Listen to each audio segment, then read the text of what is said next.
Sometimes even good people can make a mistake. And when it happens, it's one of the most intense and emotional experiences of your life. It could be a DUI, or maybe you were in the wrong place with the wrong people at the wrong time. Or perhaps you just did something stupid at the spur of the moment without even thinking, and now you're in trouble with the law. Well, you need experienced legal help right away so you don't become a victim of the criminal justice system. Even good people can make a mistake, and if you, a friend, or a loved one has been accused of a crime, don't make another mistake by hiring the wrong attorney for the kind of help you need. You need to visit toddjohnslaw.com. That's toddjohnslaw.com, and then call Attorney Todd Johns today. Attorney Todd Johns has decades of experience helping good people like you who have made mistakes or bad decisions and will stand by you every step of the way. toddjohnslaw.com.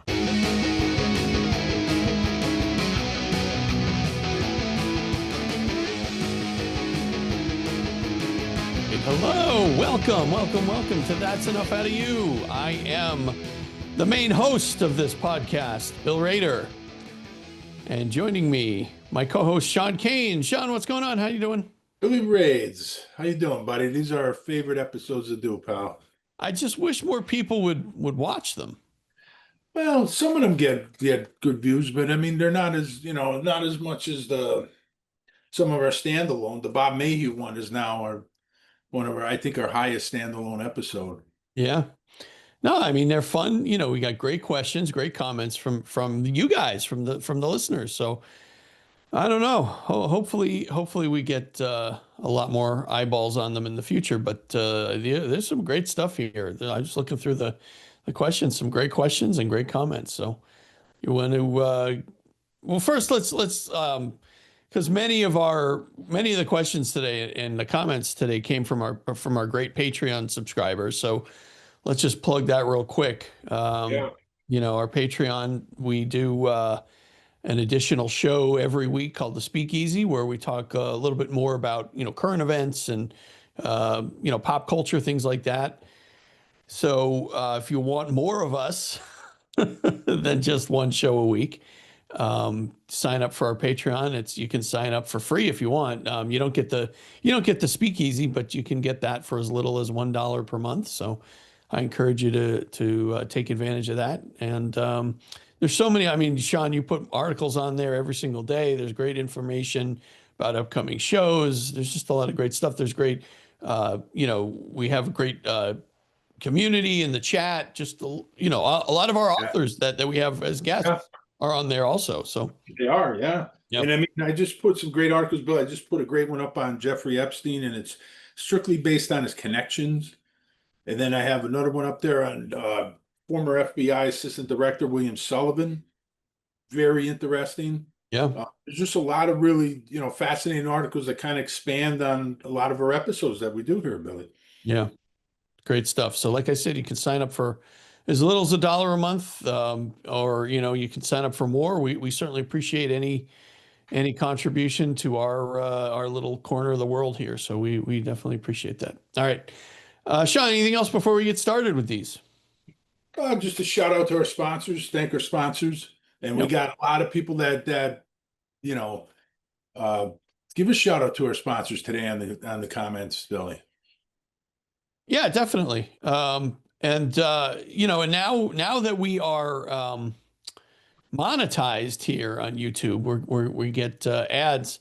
And we don't control those ads, Billy. We have no idea what ads. Yeah, we have no idea. Some right. Political ads and stuff. We don't control what those ads are. Right. But just want people to understand that's out of our control. We control who we know our sponsors, like our sponsors who we have as a sponsor, but right. But anyway, so one last thing. If you're not subscribed, please do so. Please subscribe to the program. Hit that subscribe button. Give us a like, and please do comment. A lot of our comments from these episodes end up in future episodes. So just so you know that. All right, Sean, let's get to it because we got some good ones and we got a lot of them. Go ahead, Billy. All right, first one comes from Alf, who is a Patreon subscriber, I believe, correct? Yes, he is, of course. And he's Okay. a big contributor to the community on there, Billy. He is. All right, Alf. My question, and I mean, every single time we do one of these, he's sending in questions and comments, and this is certainly He sends in a lot of emails too, Billy. yeah. A lot of emails. All right, so Alf says, my question for the month is, why is MAGA so incredibly dumb as to not realize what is in front of them? Trump is the deep state. Follow the assets of Mary Paint Company, him working with Bush to be vice president, his vice president, and the coziness with Russia. Keep in mind the oil significance of Russia. And after the Soviet Union fell, we likely partnered with the Russian mafia state, genius idea there, in a long game to defeat China. Having said that, I think I'd much rather be on the side of China if forced to make a choice, simply because they stick to the side of the world, unlike the Kremlin that meddles in elections, creates false flags in Europe via terrorist attacks to blame immigrants, and sway elections and killings/assassinations. The effing world needs to wake up. Wake up, MAGA. Since 1963, it has always been the far right destroying us from within. They likely took out the Kennedys, MLK, numerous great black leaders, countless others, rigged the election against Carter, bought the Supreme Court, and gave the election to Bush and Trump. We are in an endless loop of control by the far right. I really, really had hoped this wasn't true, but the evidence is overwhelming. I will end with this. The reason it is important for everyone to defend the rights of everyone is because even if you think trans people are funny or weird, they will come for you eventually, meaning the deep state, not trans people. It is vital in American to defend the rights of your fellow brothers and sisters, to defend our great country, even if you disagree with them. The right has rigged elections via Supreme Court and gerrymandering to the point that the far right dominates all aspects of governing and media. Wake the F up, folks. They think you are brainless sheep. Wake up. If you don't think, well, I'm assuming there's nothing here, but I'm assuming he isn't in the Epstein files, and it was an intimate cog and was an intimate cog in that racket. You are a special kind of stupid. End rant. Now that's a lot. There's a lot there from Alf. A lot of it I agree with.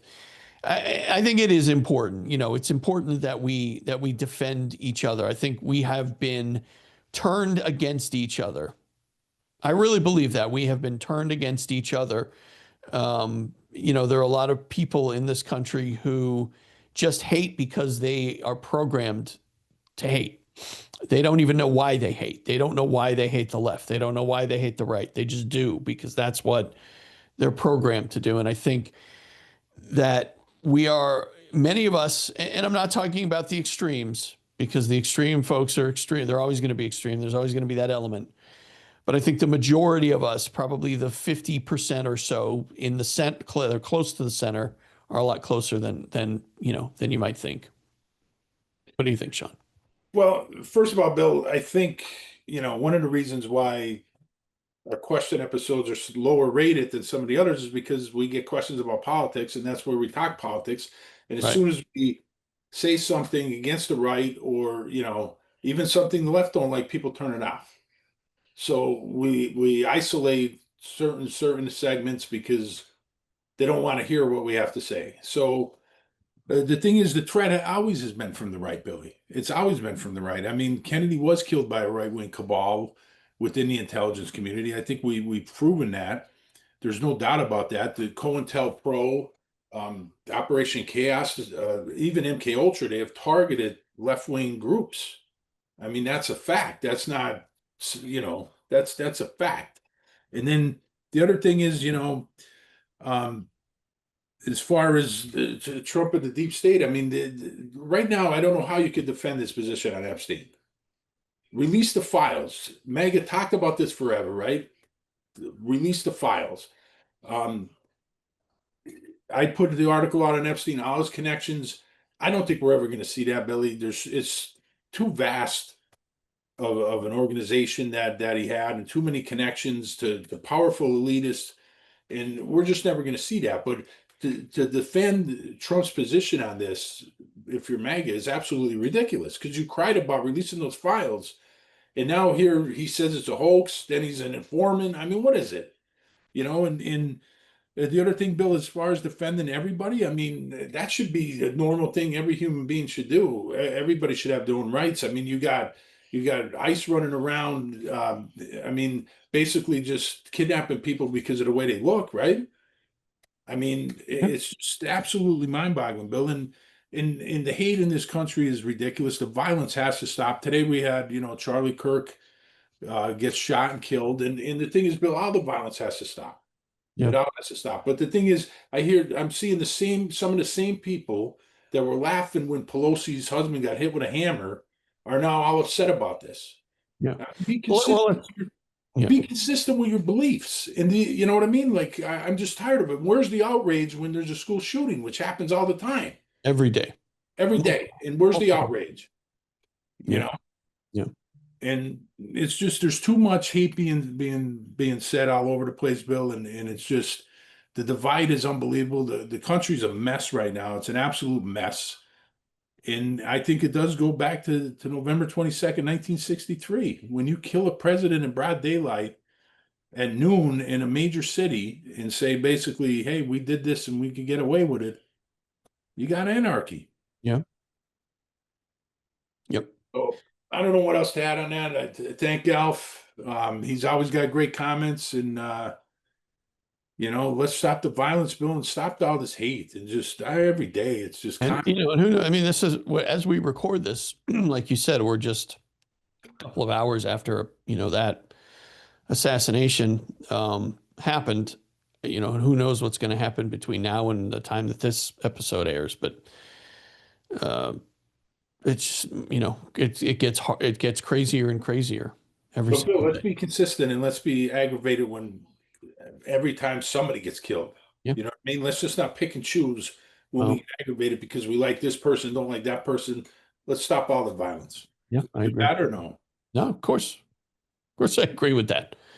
No, I'm just saying, let's just be consistent. Yeah. All right. Thank you, Alf. Appreciate your contributions. All right, let's move on, Sean. We've got the latest flame, Dan Hankey, who's been a guest on our show, talking about the Bob Maheu episode. He's saying best episode yet. Maheu, McCord, Banister, and Harvey all cross paths at the FBI. What a heinous stew of reprehensible people. I wonder if anyone at FBI ever harbored any misgivings about these people or even knew what they ultimately groomed for, what they were ultimately groomed for.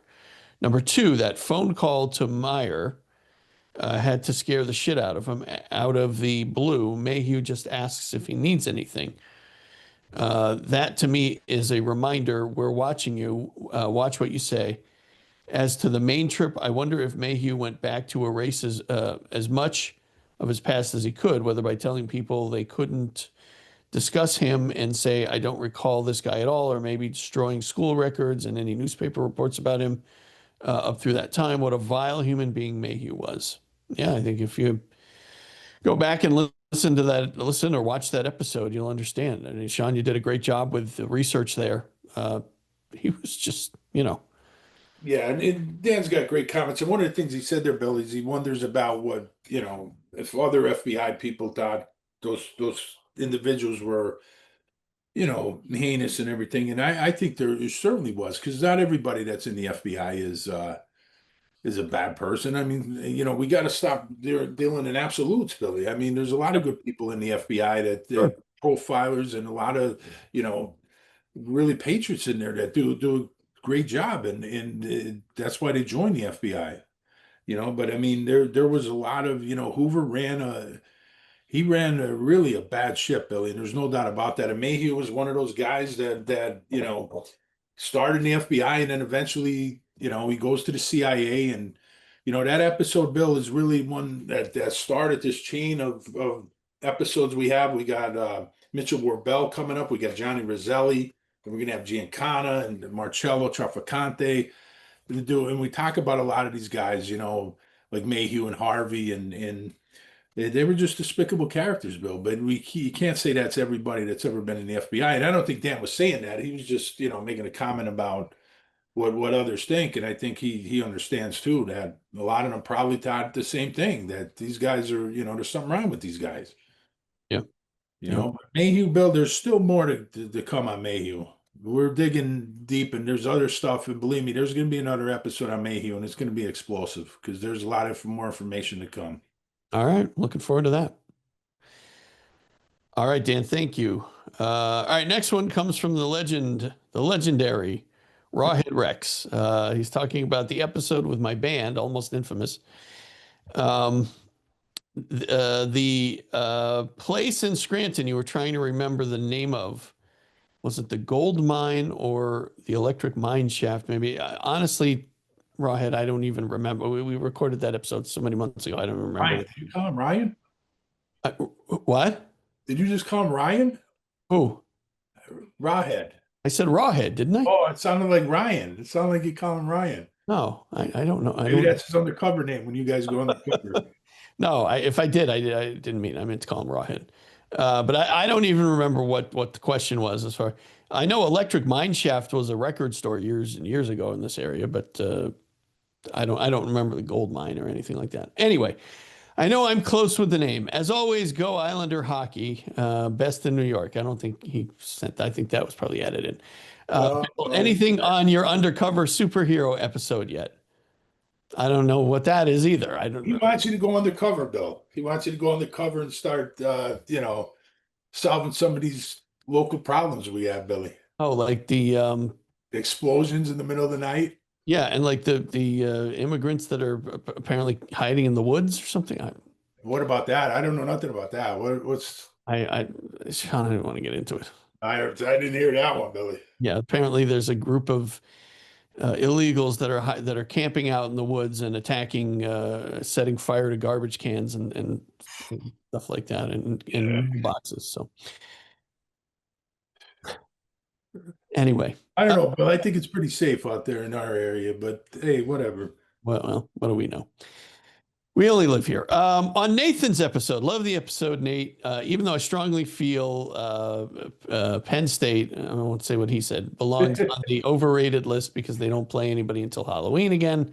However, my question to you is, do you have any plans on an NFL season preview episode? I know you follow the NFL, and I know that the other guy in the video doesn't, but I just happen to know No, he perfect doesn't. co-host to do it with. Anyway, great job. Maybe see you next Friday at the Valley View beatdown game. So a little late for an NFL preview. Yeah, it's kind of hard to do it now. As we record this, we're already a week into the NFL season. By the time this drops, it'll be several weeks in. So a little late for that. But my preview of the NFL season for the Giants is so far coming to fruition, and I predict that they won't win a game. So we'll see if that continues. Now, I will say, week one, Buffalo win over the Ravens was pretty amazing. Yeah, Ryan's still talking about that. And you, Ryan and Nathan could do an NFL episode, maybe on a speakeasy or something if you want. I just have nothing to add to that because I don't watch the NFL. Well, I don't either because I watch the Giants. So that's not really. And I'm really upset that they stole Al Golden, our defensive coordinator. So now I hate the league even more. All right. Thank you, Rawhead. Appreciate it as always. All right. Next one comes from Sammy Sebastianelli, who's a good friend of ours, good friend of the show. On Nate's episode, Nathan did an excellent job. Sean, he's a natural. Wow. Very impressed with how well spoken and knowledgeable he is. He definitely is a future at ESPN. My question. I hope he goes somewhere else instead of ESPN, but I know what he's saying. My question for Nathan is, does he think that Notre Dame's defense will have the same success with Chris Ash, ranked 5th overall, 4th in both scoring and passing, as they did with Al Golden? Well, you just said, great show, brother. You just said yeah, and the thing is, Nate answered Sammy, and he basically said, it's kind of a wait and see if Ash changes anything. And the thing is, Ash came in and said he wasn't going to change anything. First game, he changed everything, and it was a disaster. So going forward, if he just goes back to, the man coverage and the attack defense that Notre Dame had under Al Golden, Notre Dame will be fine again on defense, But if he keeps doing what he's doing, it's going to be a long year, Billy, and Chris Ash is going to be on the unemployment line. Yeah. All right. Thank you, Sammy. Hope to see you next time that my band plays at Casa Quattro. Didn't miss you last time, so hopefully you'll be there next time we play there. All right. Moving along, Sean. This one comes from Davis Stoyne. I believe that's how you say your name, Davis. If it's not, I apologize. In London, England. On Bill's band episode. Bill, good episode. Any episode without that pompous ass Sean is good. He's the same as his heroes Digerio, I assume he means Diogenio, and Peas, spelled with a Z. Three know-it-alls, spelled N-O. They are magniloquent, pretentious braggarts. Don't think you mean Sean is, but anyway, you did miss an opportunity to play one of your songs on the air. That would have been great. P.S. Your episodes, your best episodes are without that overbearing, arrogant Sean. So do more like that. So Sean, this is one of your biggest fans right here.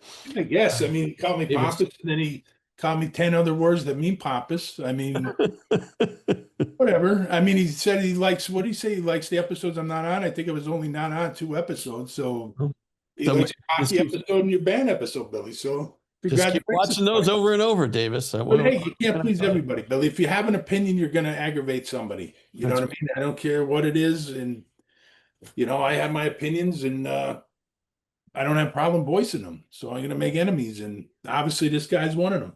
There you go. And by the way, we really didn't miss an opportunity to play one of our songs on the air.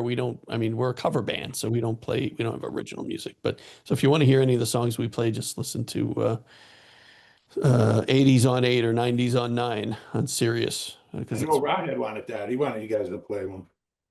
We didn't have a drummer at the time, so it would have been hard. But anyway, all right. Thank you, Davis in London, England. Thanks, Davis. Appreciate the feedback. Vote of confidence for Sean. There you go. All right. Next one comes from Marie. Oh, you'll like this one better, Sean. Marie Twisty Marconi in Hoffman, New Jersey. Bill and Sean love your show. We, WHEE. I don't know. I guess that's a celebratory thing. Anyway, you guys are lucky that I'm happily married. Love all your episodes, but really love the Bob Maheu episode. Did Maheu know Angleton or Phillips? How close was he to Roselli?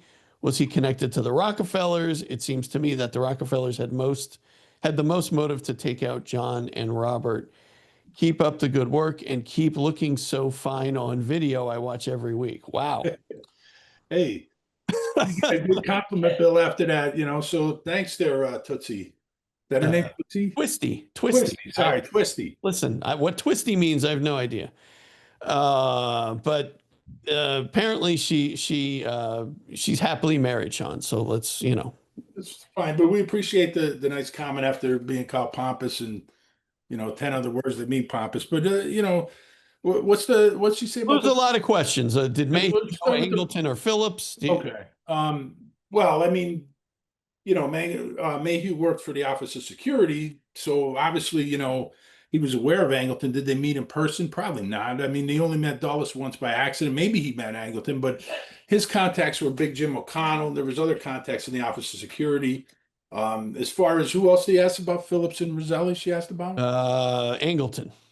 Well, I just answered Angleton, but who else? Was he close to Roselli? Was connected to the Rockefellers? Yeah, I mean, Roselli, I mean, he was real close to Roselli before he even got Roselli to help in the operation against Castro. I mean, he knew Roselli. That's why he brought him in. He has a long history with Roselli, and I'm just digging deeper on that to see, because there's a lot of rumors that Roselli was tied to the agency before he was brought in on the Castro plots. And if any of those are true, it was probably through Bob Maheu and his connection with Bob Maheu. As far as the Rockefellers, Bill, what was their exact question about it with the new Maheu? Was Maheu connected to the Rockefellers? It seems that the Rockefellers had the most motive to take out John and Bobby. He was in the orbit of a lot of people, the same people that the Rockefellers were. So did he know the Rockefellers? I don't know. You know what I mean? Like, but he knew a lot of people that knew the Rockefellers. As far as the Rockefellers being behind the Kennedy assassination, I mean, certainly, Bill, I don't think there's any individual. I mean, it's going to be impossible to prove, but I don't think there's any individual that profited more from the assassination of John Kennedy and the David Rockefeller. I mean, look at the money he made just on Vietnam. The Kennedy was pulling out the advisors. I mean, he basically helped destroy Vietnam and then helped to rebuild it. He puts, his bank over there in Saigon, Chase Manhattan. I mean, a branch.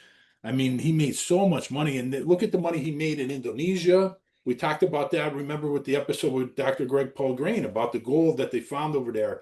And it was like finding gold on the moon, and Dulles helped hit it. And that was going back to Rockefeller's, David's father and grandfather. I mean, and they, all these years until they had the technology to mine it, they were hiding it. So he profited from that. That coup would have never happened because Kennedy was back in Sukarno, and then the coup happens with Suharto.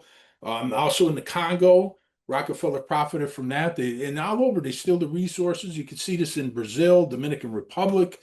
I mean, so a lot of the regime changes that Allen Dulles had on behalf of the Rockefellers, well, the Rockefellers were the benefactor of those, happened because John Kennedy was assassinated, and they wouldn't have happened if he wasn't. So he was definitely, one of the guys that profited the most. The Brown brothers are certainly, others that profited, D.H. Byrd.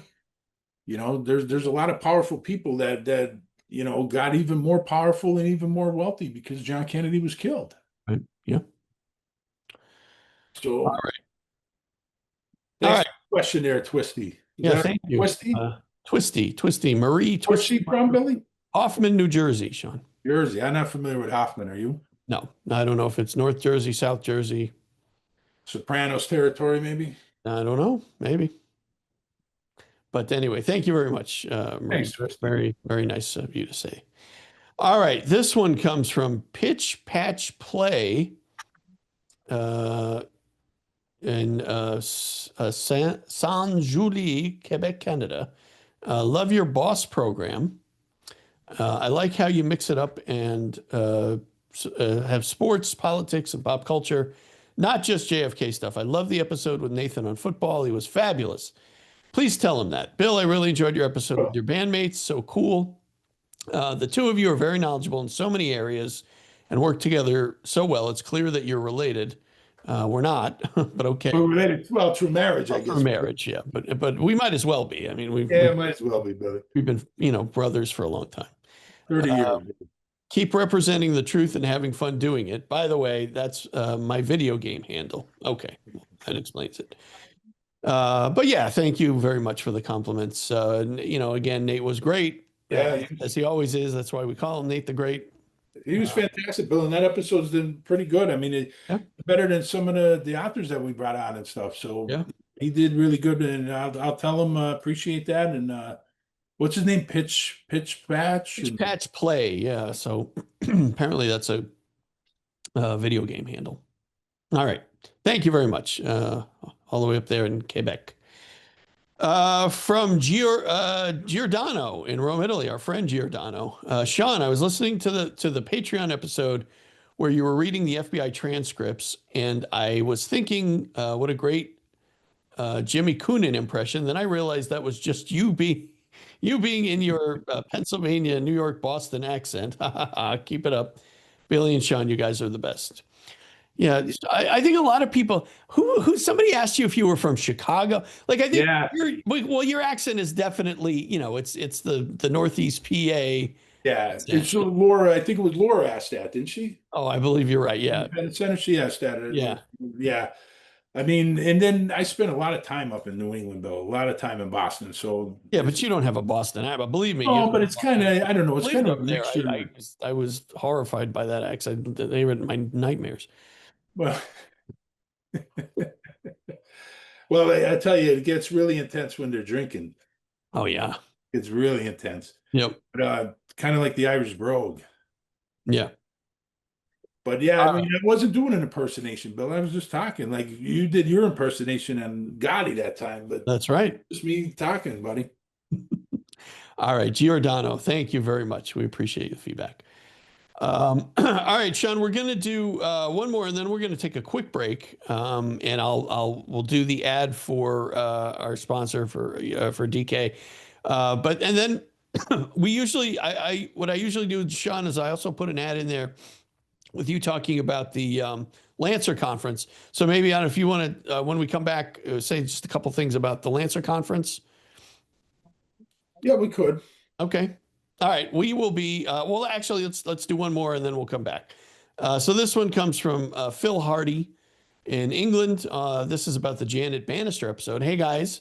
I watch you regularly after researching the JFK assassination religiously since 1988 when I was 14. And this episode is your best yet. Superb. Thank you, Janet, for sharing your experiences and memories of your great uncle Guy, who I'm fascinated by. It was the timing of his death that fascinates. Just before the Warren Report was published, and after no real investigation of Oswald's use of 544 Camp Street was made, Oswald was in Guy's office. Delphine Roberts and her daughter, Campbell brothers, Jack Martin, William Gaudette, all confirm he was there. You are great guys, and I'm preparing to write a book on it, having written 5 3,000-word articles on it in a local magazine here in England. Keep up the great work. I will contribute to your work. Yeah, definitely. We'd love to have you contribute. Yeah, outstanding. Yeah. Appreciate it. Yeah, in fact, if you have an open invitation, if you want to join Patreon, you can contribute there. I'd be happy to have you as a contributor. So, yeah. All right. Well, thank you very much, Phil Hardy in England. All right, Sean, we're going to take a quick break, and we will be right back. We will be right back. DK's Corner, now located at 201 Cherry Street in Jessup, Pennsylvania, is serving up the area's best tasting food at respectable prices. Known for our great cheesesteaks, DK's also has delicious breakfast sandwiches, specialty coffees, and catering 7 days a week. You'll love the wraps, soups, and pizza too. We're now open Wednesday, Thursday, and Friday, 9 a.m. to 9 p.m., and Saturday, 8 a.m. to 3 p.m. Visit DK's Corner on Facebook to see our daily specials, and make sure to follow and like us while you're there. We offer local delivery to homes and businesses, takeout, or come and dine in our new restaurant in Jessup. Call or text DK's Corner at 570-209-0278 or hit us up on DoorDash. And we thank DK's Corner for sponsoring That's Enough Out of You. All right, we are back with more of our question and answer and comment episode. Sean, we've got the Lancer Conference happening in November. You got a few things to say about that. Go ahead. Yeah, I mean, we agreed to promote the conference, and there's a lot of great guests on there. Linda Zambanini, Paul Abbott. I mean, I can't remember all of them off the top of my head, but a lot of authors that we had on, and it's great. But then after we agreed to it, they added Mark Shaw. And I have a big problem with Mark Shaw, Bill. I don't have a big problem with his work. He's one that pushes the conspiracy theory that Bobby Kennedy had something to do with Marilyn Monroe's death. And I'm just tired of that nonsense, Billy, because if you read the memoirs of former assistant FBI director William Sullivan, and I put this article on Patreon, he specifically says that Hoover wanted to get dirt on the Kennedys, specifically Bobby. And he had Sullivan basically a team that was watching Bobby Kennedy all the time. They would follow him to parties. And he said Bobby Kennedy, in his own words, he was a saint. He was so pure, he couldn't find any dirt on him. He says he would drink from the same glass of scotch at parties the whole night. He said, and as far as the Marilyn Monroe things, and this is William Sullivan saying this, the Marilyn Monroe thing with Bobby Kennedy was completely fabricated. It was made up. And when Hoover couldn't get dirt on him, Sullivan said that they put a lot of disinformation, even in the FBI reports. And that was true. A lot of it was through an asset of the FBI and Hoover's named Frank Capel, who we had Don McGovern on who talked about. And Capel falsified a lot of information. There's a police report in there that says that Bobby Kennedy was in the area that night. Marilyn Monroe was killed, and we know that can't be true. He was 350 miles away in Gilroy, California. That's confirmed. He was at the Bates Ranch. The way Mark Shaw confronts that is he basically says that he doesn't trust the Bates because he basically takes the resume of a mob lawyer, Frank Regano, and places it with Bates, just switches it, Billy, and basically says, he was a mob lawyer. Bates was not a mob lawyer. His son confirmed that he was only like a contract lawyer. He's not a criminal attorney. The mob would have no reason to hire him. He never had any mob clients. He was not Frank Regano. And the thing is, I have a big problem with that. So I do have, it sounds like a really bad promotion, Bill, but I mean, we are still promoting it, but I do have a problem with Mark Sean. I know we got another question, Bill, about Marilyn Monroe later, Yeah, and we'll I'll get save to that the later. JFK Yeah. stuff Yeah. because, Bill, I have exhausted my research on this. I have dug as deep as you could possibly dig. I've been following Don McGovern for a long time, but I went in my own research and been really digging deep on all this stuff with JFK and womanizing. We discussed that with Matt Crumpton, Bill. But we'll discuss that more later. But I did want to say that. All right. All right. Well, thank you, Sean. All right, we're going to get back to our comments here and follow. Some of these are about our sponsors. Yeah, a lot of good stuff. This one comes from Jay Williams. I used to be a DJ back in the day. You were behind a mic in a radio station. Love your show and your local commercials. Just give me a warm, cozy feeling. Well, thank you, Jay. I appreciate Thanks. that. Appreciate it. Yeah, that's something we take a lot of pride in, is putting those ads together for our sponsors. All right, this one comes from Madawan Massacre, who is a big contributor to our show. Agree with Jay Williams for sure. In fact, the next time I'm in the Scranton area, if I am, I'm definitely going to make a stop at DK's Corner and get one of those cheesesteaks. I grew up in a part of the country where cheesesteak sandwiches were a staple, the area between Philadelphia and Baltimore. So I definitely consider myself qualified to be a judge as to the quality, and those subs appear to be on point. And I can confirm that they are. They are fantastic. And Bill, if Madawan Massacre's ever in the area, you can look us up and we'll take them and we'll treat them at DK's. Absolutely. I unfortunately will not be able to have a cheesesteak because of the nutrition plan that I'm now on, but I'll smell yours, Madawan Massacre. I'll be happy to do that. I am desperately trying to lose weight, and I'm actually losing weight, so I'm pretty happy doing that. But anyway, all right, thank you. Next one comes from Skinny Tommy T in Scranton, PA. Fellas, love the show and love your local ads. If I ever need an attorney, this Todd John sounds like a stand-up guy for sure. Next time I am up in the valley, I'll try a cheesesteak at DK's Corner. Keep it up. And great work helping the community. Yeah, thank you, Skinny Tommy. Thanks, Skinny. Sounds like you probably could eat a couple cheesesteaks. You could use a couple cheesesteaks. I unfortunately cannot, but you can. So enjoy. I would definitely make it's about a 15-minute ride from Scranton, so I think you can handle that. Or get up here already. Yeah, exactly. All right, next one comes from Krager. God, I miss me a good cheesesteak. So jealous.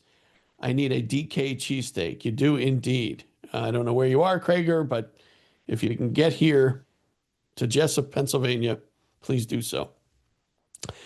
All right, moving along. Sean from Hemlock 999. Thank you for the scholarship, guys.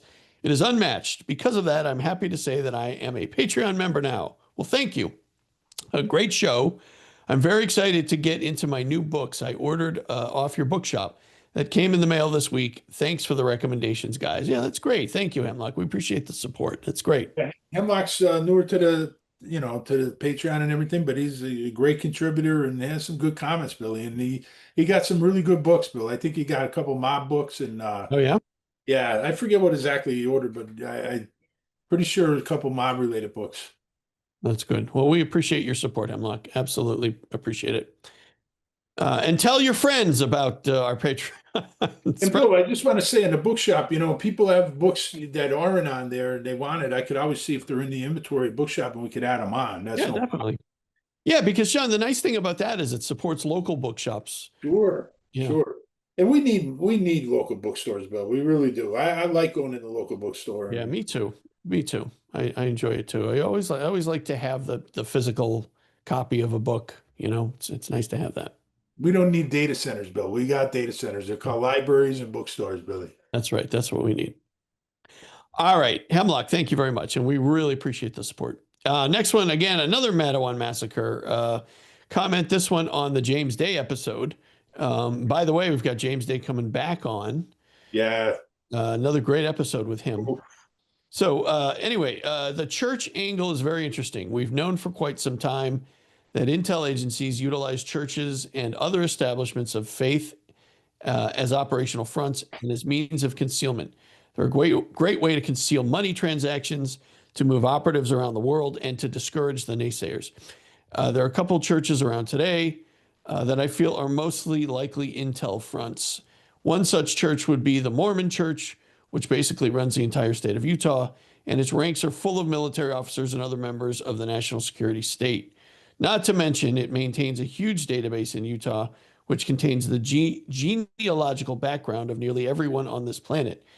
And lastly, the church next to General Walker's house, where his young neighbor saw two men hurriedly leave in a car, was none other than an LDS church. Not that this means anything, but it's yet another interesting piece of information. To speak on Douglas MacArthur really quick, his whole staff was populated with fascists, especially Kurt Weidenbach, aka General Charles Willoughby. But there were many, many others. Yeah, I mean, the church is always suspicious. The way the CIA has infiltrated it, and we got an episode coming up with John Potash on what CIA did with the Catholic Church and his father Maskell, and just unbelievable stuff. And Dave Whelan always talks about the different religious organizations that were infiltrated by a lot of Navy intelligence, CIA. And that episode with James Day was fantastic, Bill. But I gotta say, the one we just recorded on him that probably will be up before this is really even better, I think, because we really go deep on Giancana in his time in Mexico, which is going to set up for the standalone episode I have. That's the focus of that town he was in. Cuernavaca, I believe, is the name of it. And then we talk about the Hollywood and the mainstream media, how they glamorize the mafia, and was there the motive behind that? Right. Was it influenced by intelligence and the elitist and the power, the overworld, basically? Right. It's a great, episode as well. But Manawan's onto something there, Billy. He's definitely right. Definitely. All right. Thank you, Madawan. All right. And next, Chab. I don't know what the rest of this is, but also on the James Day episode. And again, this is the James Day episode prior. There was one recently released. I should have clarified. Yeah, this is the first one that we had him on. Right, the first one. Yeah. Wow, what a great guest! Hearing information I've never heard about before. Love this. So that's a good comment on that first James Day episode, and you'll probably have a similar reaction to the second one. And she can comments quite a bit, Billy. Okay. So she's always a good contributor. So thank you. Yep.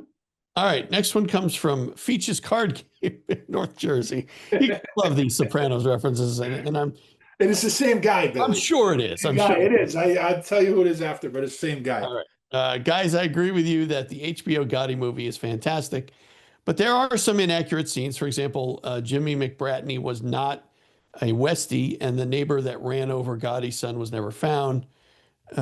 He was not shot under a bridge by Sammy and left there. It was still a great movie, but not 100% accurate. None of these movies are 100%. None of them are. But Bill, I do want to say something since you brought up McBratney. Yes. The interesting thing about him, because his son has a podcast, Bill, and I listen to it once in a while. Jimmy McBratney was not a Westie. He had no connections to the Westies. I don't even know if he knew the Westies. They were the west side of Manhattan. I think he was a Queens, Brooklyn guy, maybe Queens, maybe Brooklyn. I forget. But the thing is, Jimmy McBratney was only like 25% Irish. He was like 75% Italian, and his whole crew was Italian. But he was the leader of that crew. And because he wasn't 100% Italian on his dad's side, only his mom's, he couldn't be a made guy. So I think there was a lot of frustration with that and his whole crew. So they start using a tactic that an Irish gangster used, Mickey Spillane, and they start kidnapping Italian made guys, and they were holding them for ransom and this and that. And one of them was Carlo Gambino's grandson, I believe, or nephew, and the kid ended up getting killed. And that's when Gambino gave the contract, and Gotti took it. And Gotti didn't actually do the work, but he was there when he was shot. But I think, a lot of times Hollywood likes to take the angle. They like to play up the angle of Irish-Italian rivalry and stuff. So they make him a Westie. Right. He wasn't a Westie, had nothing to do with the Westies. He wasn't even really, like I said, he was only like a quarter Irish, but he didn't even consider himself Irish. He considered himself Italian. And his whole crew was Italian. Yeah. And McBrady was a tough guy, Bill. He was a tough guy. So when they confront him in that bar, Gotti, Angelo Ruggiero, and one of the Castellano soldiers, they were trying to get him to go outside, and McBratney realized something was up, so he starts fighting right in the bar, and they ended up shooting him right there, and that's what happened. Yep. And then what else did he say, Billy, about that the neighbor, Gotti's neighbor, who Yeah, they never found. There was rumors. There was an informant that said he might have been cut up with a chainsaw, but nobody ever really knows. But in the movie, of course, Gravano, played by the great William Forsythe, one of my favorite actors of all time, shoots him under the bridge and they walk away and leave him there. That's not how it happened, but right. They were trying to make the point that the movie did kind of put a lot of spin on, Gotti didn't do a lot of things, Gravano did more and stuff. But overall, Bill, that is a great movie. I mean, Armin Asante played the greatest Gotti of all time. I mean, you can't even compare Travolta's at any level to that. I mean, he was fantastic. Forsythe was fantastic, and Anthony Quinn was unbelievable. He was great. So, all right. Well, thank you, Features card. And of course, that Features card game is in the lore of Sopranos. That's how Tony and Jackie Aprile apparently made their bones by Robert. Right. And Feats Lamano was one of the best characters in that show. And that was, of course, Robert Loggia. Robert Loggia, yeah. Loggia. And he was a great actor. And him and Polly, great scene with him and Polly when they got into it. Oh, at the bakery. Yeah. I mean, it was, but he was great. It was great. Great character. All right, Features card game in North Jersey. But that is the same guy, Billy, and he does contribute quite a bit. So thank you. He doesn't want his real name released. Maybe just keep making up these names, Sopranos references. That's the best. We enjoy that. So thank you. All right, next one. This one is from Sean Douglas on the Mark and Andre episode. Andrew, not Andre. Anything of importance in the Joanides files was burned up long ago. Okay. Yep. I mean, that's the thing though, Bill. We still need to see all these files. Like, they've probably been scrubbed. Anything of importance is probably gone, but we need to see more because, Bill, there's still a lot of pieces that you get out of these files that are important. Right. The people that are looking for a piece of paper that said we did it doesn't exist. Doesn't exist. No, but you have to, use common sense and put all the pieces together. But more than that, I want to find the William Harvey travel vouchers. I mean, that's the key piece of information. If we get those and some of these other guys and get their travel vouchers and see were they in Dallas around November 22nd, and that's going to be hard to explain why a Rome section chief would be in Dallas. Right. All right, Sean Douglas, thank you very much. We appreciate it. Next one comes from Knock One Time on the Maheu episode. Plausible deniability central to everything. Absolutely. Well, that makes sense in a lot of content. I always have plausible deniability. Always. Yep. All right, couple more, Sean. One from Matt Dom on the Jim and Paul episode. Really intriguing conversation. Thank you. Yeah, for sure. I mean, Jim was at the conference there and gave us a firsthand account of what was going on. Jim's always colorful, Bill. He talked about the hotel he wasn't too happy with, and he just it's always great to have Jim on, and we'll probably bother him again after NFL season, Bill. We don't like doesn't like when we bother him during the season, so we'll wait to NFL because he's like you and Rawhead and Nate. He loves that league, so we won't bother him until after the season. All right. Last one, and this is where we'll get into a little bit of discussion. Helmet on Instagram. Gentlemen, I'm putting you on the spot. Bottom line, stop beating around the bush. Did JFK or RFK sleep with Marilyn Monroe? And I will, before you start, Sean, I will say this. I wasn't there. I was not born until 1972. So I wasn't there. I don't know who slept with who. I didn't take any pictures. I wasn't hiding in any closets. So I have no idea. Sean would know better than I do because he at least has done some research about this. Well, Bill, I could say with RFK, no, absolutely not, 100% not. I mean, you can look at the evidence of, I talked about earlier, William Sullivan, his memoirs. The other thing is, Bill, Don McGovern has really done a great job, Bill. And I put a great article up, Bill, on Jeannie Carmen on Patreon. Jeannie Carmen claims to be the best friend of Marilyn Monroe. I have a lot of stuff in there. I mean, she's claimed to live in Marilyn Monroe's neighborhood, but nobody knew her. She can't produce any picture with Marilyn. She can't produce anything that says like a bill, anything that she lived there. I mean, but Don McGovern, he identified Marilyn's actual inner circle, which was very, very limited, Bill. And one of them was Ralph Roberts, her masseuse. And they all said that RFK had no affair with Marilyn Monroe. She talked about that. She did not have an affair with him. As far as JFK, Bill, here's where I'm at right now. From the evidence that the inner circle said that Marilyn told them, there was a one-night stand with JFK at Bing Crosby's house. Okay, Don McGovern says that. I agree. There probably was, but that's where it ended, Bill. And Marilyn made it clear that both her and President Kennedy did not want anything long term. So once you end it there, Bill, one night stand, it's done. You get rid of all the conspiracies. They had no reason to be involved in her death. The CIA and the mafia had no reason to kill her, to blame the Kennedys, because there was no long-term relationship. Okay, so Thomas Noguchi's autopsy proved it was a suicide, or at the very least an accidental overdose. So I'm just, as far as that, I'm done, Bill, discussing it. I'm done looking into it. I've turned over every rock. I looked into the fact whether she was an asset for Bob Maheu, like the rumor was. I couldn't find any evidence of that. There's no evidence that her career was associated with the mafia. She had no connections to the mafia. The Johnny Roselli rumor is just that, a rumor. Alex Diarcy was an actor, Bill. He was a very close friend of Marilyn's. He was kind of in that inner circle. He was also very close with Johnny Roselli and Sam Giancana. And he said that Marilyn had no relationship with them, didn't know them, just knew of them, and didn't approve of his relationship with them. So you got to get through all the rumors, Bill. You got to stop the rumors. And we talked to Matt Crumpton about these, some of these. I can't look into every single affair that the Kennedys alleged. That somebody came at me with Sybil Shepherd and Marilyn Monroe. I mean, Sybil Shepherd was 12 years old when Marilyn Monroe, or what about Gianni Russo? I'm sorry, 12 years old when JFK was killed. Gianni Russo, Bill, says he had an affair with Marilyn Monroe. I mean, if the original date he said, he would have been 4 years old when the affair started. So, I mean, come on with this nonsense, And the other big one, Bill, is they talk about the Mary Myers one. Right.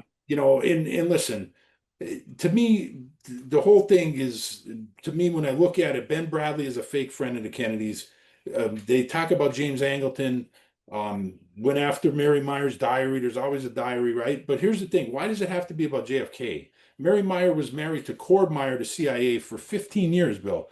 And Cord Meyer worked directly with Angleton on a lot of operations. So Angleton had a reputation. When somebody died, he would go and gather all their information. He did that with Win Scott in Mexico City. He went in, took all his files. He did that. There's even a rumor, according to Jim Hogan's book, Spooks, and even Secret Agenda, he said that Angleton ended up with J. Edgar Hoover's files. So Angleton is always doing that. The Timothy Leary stuff, he throws himself into that Mary Meyer story. Timothy Leary, we talked to John Potash, he was an asset of CIA for decades. So anything he says, is irrelevant to me. And these stories just contradict each other, Bill. So you got to pick, which one do you believe? And then when you start looking at one, they start falling apart pretty quickly. So it doesn't lead you anywhere, Bill, to solving JFK or RFK's murder. So to me, it's all a bunch of crap. In the Mary Meyer, we had Jim D'Eugenio on. He talked about that.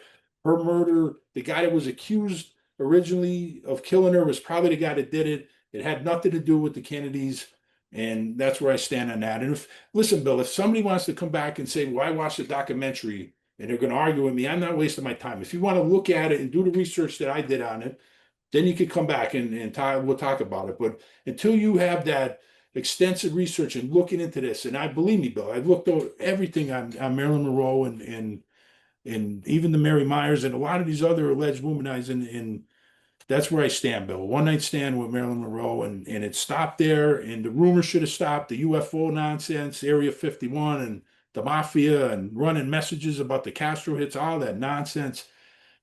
Just stop it, because it's just outrageous garbage that gets us nowhere, Bill. It's a distraction, Bill, and maybe that's the point. Maybe that's the point. Yep.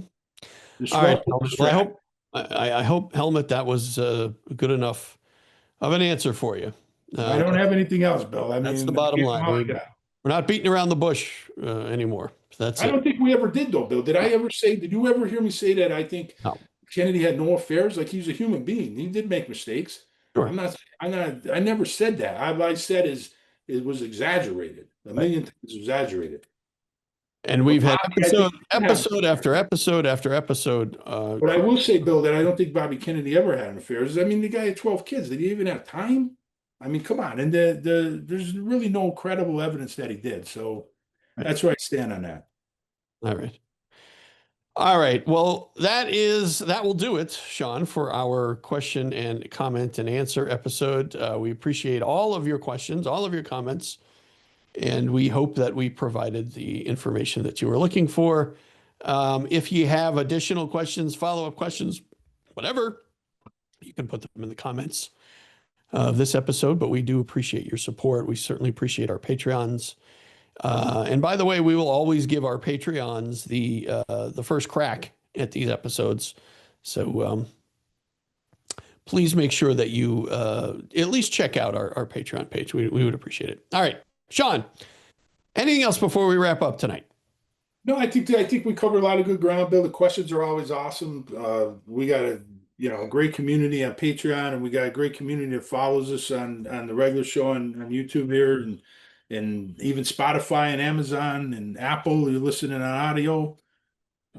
We appreciate everybody's comments, and keep the questions coming, Bill. We get them. I get them sometimes on Instagram, Twitter, Threads. I mean, they come in from all over. So YouTube, but we can't get every YouTube comment, because sometimes we'd have hundreds of comments on one episode.